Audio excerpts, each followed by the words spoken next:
Okay, welcome to today's grammar topic, which is called dangling modifiers. So let's talk first of all about what dangling modifiers means.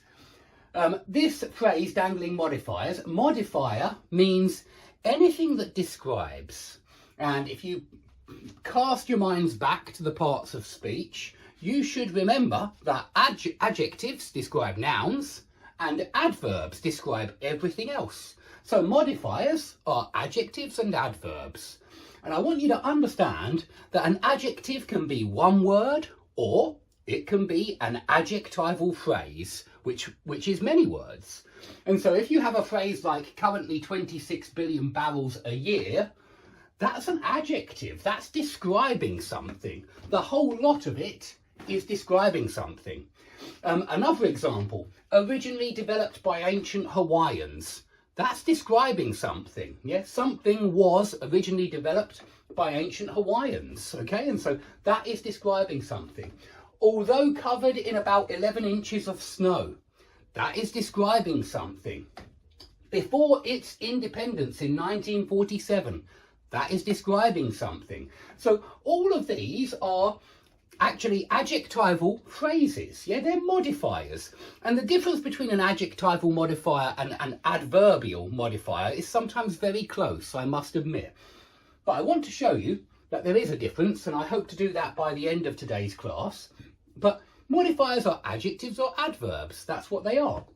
And a dangling modifier is technically a mistake, because a dangling modifier is a modifier where it's not clear what it modifies, what it describes. And if it's not clear what it describes, it's a badly written sentence. Because today's lesson is all about getting rid of ambiguity from your sentences. And it's very easy to make a sentence, as Groucho Marx did many, many years ago. It's very easy to make a sentence which could be understood in two or more ways. And basically, let's look at Groucho Marx's sentence. I shot an elephant in my pajamas. Maybe in his pajamas, he shot an elephant, in which case he was wearing the pajamas, in which case in my pajamas is describing how he shot the elephant, what he was wearing at the time, and so it's adverbial, it's describing how he shot the elephant. Or it's adjectival and it's describing elephant. Maybe the elephant was in my pajamas, in which case it's an adjectival phrase and it's modifying elephant. So this is an ambiguous sentence, and this is what we are trying to avoid. Because if you write ambiguously, no one will understand you. That's the idea, yeah? And so we're trying to get rid of ambiguity. Now, the first rule I want you to remember is that when you put something at the front, for example, in my pajamas, I shot an elephant. In that phrase, we're putting in my pajamas at the front. We're putting the prepositional phrase at the front.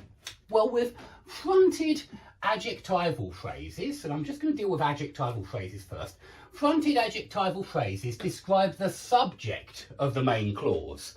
Fronted adverbial phrases describe the subject and the verb of the main clause. That's the only difference, really.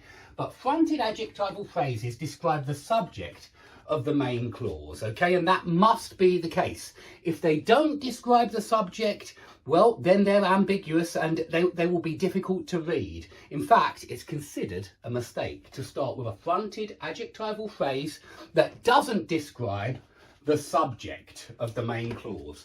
And by subject, I mean the doer of the verb in the main clause. So let's go through a question and see what I mean. And I've taken some of these questions from that wonderful GMAT exam that we're using a lot on this course. And the reason we're using it is because it's extremely informative. It's very instructive. It's very useful for working out how to make your sentences clearer. And so currently 26 billion barrels a year describes something. What does it describe? Let's look at the rest of the sentence. We might say, currently 26 billion barrels a year, the world is consuming oil at an alarming rate. And I'm sure many of you have written sentences like this before. I certainly have. I'm sure many of you have spoken sentences like this before. I certainly have. But technically, it is wrong. Yeah, we're going to put a big cross here because technically that is wrong. And why is it wrong? Well, because the subject of the verb, which is coming, this is the verb, yeah, this is the verb, is coming. The subject of the verb is the world, and we can't describe the world as currently 26 billion barrels a year. Okay, and that's why it's wrong, because the world is not currently 26 billion barrels a year. It's something else, yeah? It's not 26 billion barrels a year. This is describing something else. It's not describing the subject of the main clause. That's why it's wrong. What about number 2? Currently 26 billion barrels a year. Oil is being consumed at an alarming rate. That is technically wrong as well, because oil is not 26 billion barrels a year. Yeah, you can't say that oil is 26 billion barrels a year, because 26 billion barrels a year is describing the rate of something, and it doesn't make any sense to say the rate of oil. Yeah, it makes sense to say the rate of world consumption of oil,